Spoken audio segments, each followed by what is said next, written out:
పెరటి మొక్క స్థాయి నుంచి వాణిజ్య రూపును సంతరించుకుంది జామ. ఈ మధ్యకాలంలో జామకాయలకు పెరిగిన డిమాండ్ సాగును విస్తరింపచేస్తోంది. సాధారణ రకాలతో పాటు తైవాన్ రకాలు వినియోగదారులకు నిత్యం అందుబాటులో ఉంటున్నాయి. ప్రస్తుతం జామని అధిక సాంద్రత, అత్యధిక సాంద్రతలో కూడా రైతులు పండిస్తున్నారు. అన్ని నేలలకు అనుకూలమైన పంట ఇది.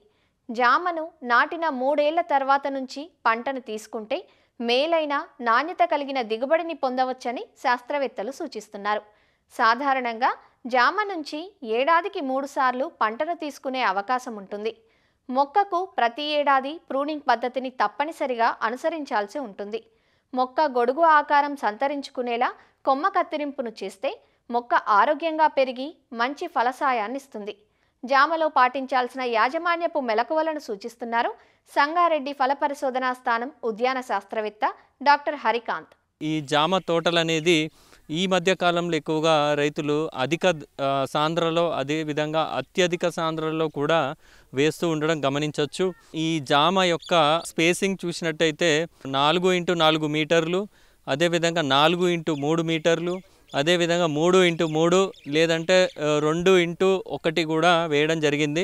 రైజ్డ్ బెడ్ కల్టివేషన్ అంటే మనము దీన్ని బెడ్ రూపంలో మల్చింగ్ వేసుకొని దానిపైన మొక్కలు కూడా వేసుకోవచ్చు. ఈ పంటని మనము ఎటువంటి నేలలు, ఎటువంటి ప్రాంతాలకి వ్యత్యాసం లేకుండా వీటిని పండించుకోవచ్చు. సంవత్సరం తర్వాత మనకి మొదటి పంట రావడం జరుగుతుంది.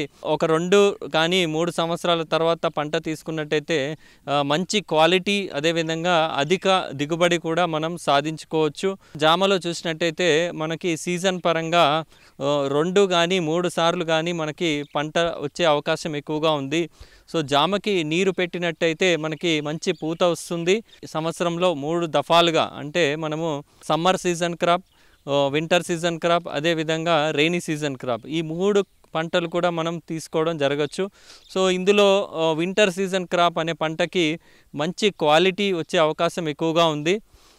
దీంట్లో చీడపీడలు కూడా తక్కువగా వచ్చే అవకాశం ఎక్కువగా ఉంది. చెట్టుని పద్ధతి ప్రకారంగా ట్రైనింగ్, ప్రూనింగ్ అనేది మనము మొక్క వేసిన కాడి నుండి మనము అవలంబించాల్సిన అవకాశం ఉంది. కొమ్మలు మనము కత్తిరించినట్టయితే మంచి గొడుగు ఆకారంలో ఈ మన పంటని మనం తీసుకున్నట్టయితే మనం ఈ అధిక సాంద్రత, అదేవిధంగా అత్యధిక సాంద్రతలో మనం ఈ పంటని తీసుకోవడానికి అవకాశం ఎంతగానో ఉంటుంది. మనం ఏదైతే నీళ్లు పారిస్తున్నామో అది డ్రిప్ పద్ధతిలో ఇవ్వడం మంచిది. అదేవిధంగా ఈ మధ్య కాలంలో ఫర్టిలైజర్స్ కూడా మనము డ్రిప్ పద్ధతి ద్వారా, అంటే ఫర్టిగేషన్ ద్వారా ఇచ్చినట్టయితే మంచి దిగుబడిని కూడా తీసుకోవడానికి అవకాశం ఎక్కువగా ఉన్నాయి. మే, జూన్ మాసంలో ఎండలు ఎక్కువగా తీవ్రంగా ఉంటుంది కాబట్టి జూన్, జూలైలో మనకు వర్షాలు వస్తాయి కాబట్టి దాదాపు ఒక 2 నెలలు ముందుగా ప్రూనింగ్ చేసుకున్నట్టయితే కొత్త చిగురు వచ్చి కొత్త చిగురు పైన మనకి పూత మరియు కాత ఎక్కువగా వస్తుంది. అదేవిధంగా చీడపీడలు చూసుకున్నట్టయితే మీలీబగ్ ఎక్కువగా వస్తూ ఉంటుంది. ఈ మీలీబగ్ కంట్రోల్ని మనం చేసుకున్నట్టయితే మనం మంచి దిగుబడిని సాధించవచ్చు. అదేవిధంగా ఈ మధ్య కాలంలో రైతులు తమ క్షేత్రస్థాయిలో పండు ఈగ అనేది కూడా ఎక్కువగా వస్తుంది అనేది గమనించడం జరిగింది. ఎకరానికి ఒక 10 ఫిరమోన్ ట్రాప్లు వేసుకున్నట్టయితే ఈ పండు ఈగ నుండి నివారించుకోవచ్చు. అదేవిధంగా మనము ఒక్కొక్క ఫ్రూట్ కూడా ఈ మధ్య ఫ్రూట్ బ్యాగ్, అంటే ఫ్రూట్ కవర్స్ కూడా జామకి తొడగడం జరుగుతుంది.